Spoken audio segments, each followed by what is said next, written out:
अस्सलाम जी। Pakistan cricket team के हवाले से अगर बात करें तो बहुत ज़्यादा खदशात हैं वर्ल्ड कप से पहले। और पहले कप्तान बाबर आजम को बनाया गया था।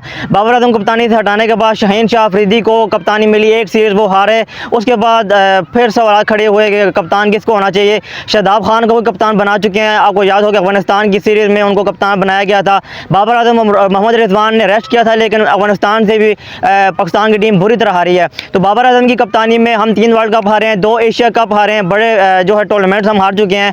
तो फिर वापस जो है बाबर आजम को कप्तान बनाया गया और बाबर आजम की कप्तानी में हम जो है आयरलैंड की कमज़ोर टीम से भी हार गए, हमारी जो फुल स्ट्रेंथ टीम थी। तो अब देखा जाए तो वर्ल्ड कप के लिए हमारी टीम जा रही है और अब फिर हमने बाबर आजम को कप्तान बना दिया है। मुझे लगता है कि बाबर आजम एक और वर्ल्ड कप हारेंगे तो उसके बाद जो टीम मैनेजमेंट है वो ख्वाब गफलत से जाग उठेंगे मेरे ख्याल से। अभी मैं अब अपना रिव्यू भी आपके सामने रखूँगा लास्ट में, और यहाँ पे जो लोग क्रिकेट खेल रहे हैं उनसे रिव्यूज़ लेते हैं। और आप भी अपनी राय कमेंट में दीजिए कि पाकिस्तान क्रिकेट टीम में इस वक्त किस प्लेयर को पाकिस्तान टीम का कप्तान होना चाहिए। आइए चल के यंग बॉय से पूछते हैं। वैसे अगर पिछले इसको देखा जाए और इस टाइम को देखा जाए तो बाबर आजम अच्छे हैं, क्योंकि उनके जो एक्सपीरियंस है वो रिजवान से काफ़ी अच्छा है। और शाहीन को देखा जाए तो वो है थोड़ा जूनियर किस्म का, और बाबर है ना वो थोड़े सीनियर हैं। तो मेरी चॉइस ये है कि बाबर आजम को कैप्टन होना चाहिए। 3 वर्ल्ड कप और 2 एशिया कप हम हार गए हैं, फिर भी आप बाबर आजम को बैक कर रहे हैं। ये हारने को नहीं आगे रखना चाहिए, कैप्टनसी को रीज़न होने चाहिए, क्योंकि उसने मोस्ट यानी कि मैचेस जितवाए हैं। आयरलैंड से हार गए हैं, हम जिम्बाब्वे से हार जाते हैं वर्ल्ड कप में, और आप कौन से दिन का इंतजार कर रहे हैं? वो तो आपकी बात सही। अभी पिछले में यूई ने भी हराया है, बांग्लादेश को भी हराया है। अब उसका देखिए पाकिस्तान बांग्लादेश की क्रिकेट को आप कंपेयर कर रहे हैं, इसका मतलब है कि पाकिस्तान का लेवल सब बांग्लादेश की क्रिकेट जैसा है। वो बात नहीं है। कंपैरिजन किसको नहीं कहते। क्रिकेट है ना बाई चांस गेम है, किसी को ये नहीं कह सकते कि वो ये जीत गया वो हार गया। आप कहते हैं कि बाबर आजम कप्तान होना चाहिए? जी मैं यही कहता हूँ, मेरी चॉइस तो यही होगी। ऐसा ही होना चाहिए जैसा अभी है बाबर आजम जैसा।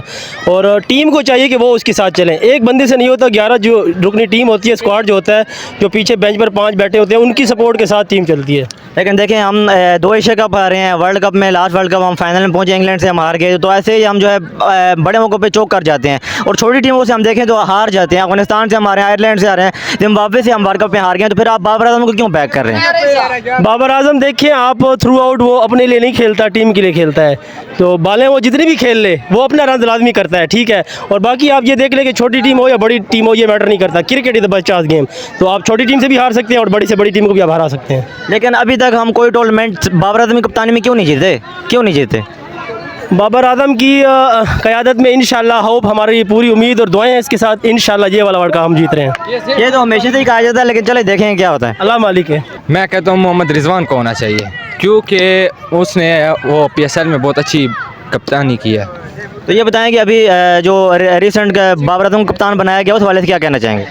उसको उसकी सिफारिश बहुत है, उसकी भी यानी पाकिस्तान में फ़ैन फॉलोइंग बहुत है।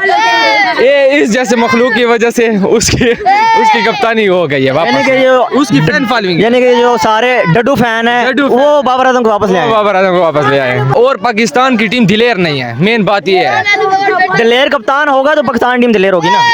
पाकिस्तान टीम को पैट कमिंस जैसे कप्तान की ज़रूरत है। अब वो मेरे जैसे हो सकता है, बाकी तो मुझे बहुत मुश्किल लग रहा है। हाँ भारत तो ठीक है यार, क्योंकि जो है ना आपको स्कोर करके देता है। एक इंडिविजुअल परफॉर्मेंस के ऊपर जो है आप कह रहे हैं कि बाबर आजम स्कोर जिस मैच में वो खेला आपको परफॉर्म करके दिया उसने। लेकिन हम जीत तो नहीं रहे हैं ना, वो अपने रन कर रहे हैं। किस्मत की बात है, क्रिकेट बाई चांस है। बाई चांस कैसे है? जब तक वो देखते हैं एग्रेसिव क्रिकेट नहीं खेलता है, डिफेंसिव क्रिकेट वो खेलता है, मेजर रिस्की क्रिकेट नहीं खेलता है। वो रिस्की क्रिकेट नहीं खेलता, वो अपने आप को सेव करके खेलता है। तो वो ये उसी सेव की वजह से आजकल बेड़ा गर्क हो चुका पाकिस्तान क्रिकेट टीम का। उसने एक ने परफॉर्म तो नहीं करना, बाकी जो 10 बंदे हैं वो किस लिए उन्होंने भर्ती की हुए हैं। तो आप बाबर आजम के साथ जा रहे हैं फिर? हमने बाबर के साथ। नाज़रीन मैंने रिव्यूज़ लिए हैं, यहाँ पे किसी ने कहा है कि बाबर आजम को होना चाहिए, किसी ने रिजवान का बोला है। तो आप बताइए कि किसको कप्तान होना चाहिए? अभी मैं अपनी पर्सनल रीज़न बताऊँ तो मोहम्मद रिजवान को कप्तान होना चाहिए, क्योंकि PSL में आपने उनकी कप्तानी देखी थी, बिल्कुल जो है बॉलर्स को बैक करते हैं, अग्रेसिव कप्तानी करते हैं और हारने से डरते नहीं हैं। जो बंदा हारने से डर गया वो कभी जीत नहीं सकता। और मेरे ख्याल से बाबर आजम के अंदर बाबर आजम एक अच्छा बैट्समैन ज़रूर है, एक वर्ल्ड क्लास बैटर ज़रूर है, लेकिन वो एक अच्छा लीडर नहीं है। हम माजी में देखते आए हैं काफ़ी जो बड़े लेजेंडरी क्रिकेटर रह चुके चुके हैं, लेकिन जब वो कोचिंग करते हैं तो उस तरह से कोचिंग नहीं कर पाते हैं, उनका बड़ा नाम होता है। एक क्रिकेटर मैं मेंशन करना चाहूँगा इंडिया से, महेंद्र सिंह धोनी, जो कि एक अच्छे लीडर भी थे और एक अच्छे जो है बैट्समैन भी थे। मेरे ख्याल से उन जैसा लीडर, विकेट कीपर और बैट्समैन मेरे ख्याल से क्रिकेट की हिस्ट्री में ना कभी पैदा हुआ है ना पैदा होगा। तो मेरे ख्याल से कप्तान की बात करें तो मोहम्मद रिजवान को होना चाहिए। आप कमेंट सेक्शन में बताएं कि किसको होना चाहिए। Rizwan is all the way from my opinion.